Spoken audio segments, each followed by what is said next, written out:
जय श्री राम।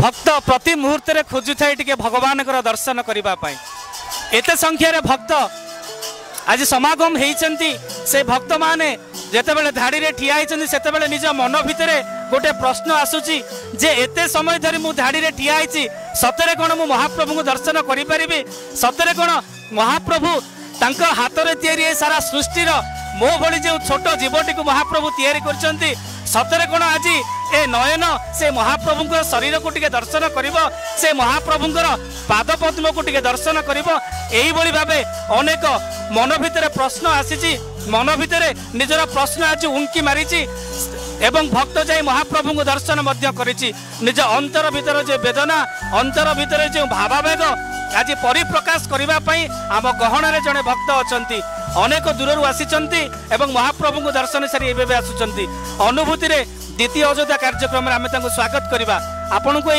अनुभूति रे द्वितीय अयोध्या कार्यक्रम को स्वागत आपणकर परिचय टिके देबे। आशालता नायक।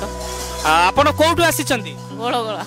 आज महाप्रभु को दर्शन कले एते संख्यार भक्त मान अछंती धाड़ी रे ठिया आइतिले महाप्रभु को दर्शन कले महाप्रभु को दर्शन करि सल्ला परे आपणकर अनुभूति टिके कहबे।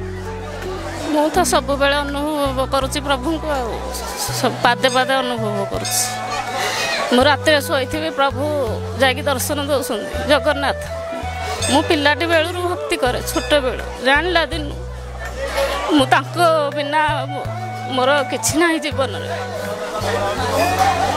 आज प्रभु को पाखरु देखी आज भक्त भाव भेल है आज महाप्रभु को कौन मागिले?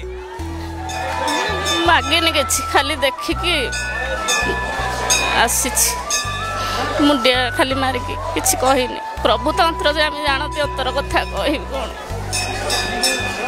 सीए होचंती अंतर्जामी अंतरर कथा से बुझी पारंती भक्त आज संपूर्ण भाव विहल हो जाइछंती आखिरु लोतक मध्य झरी पड़ुची जे प्रतिदिन महाप्रभु स्वप्न रे आसंती एवं स्वप्न रे मध्य भक्तन को से दर्शन दियंती एही अनुभूति आज आम पाखरे बखाणुतिले जने भक्त महाप्रभु समस्तंकर मंगल करंतु। जय श्री राम।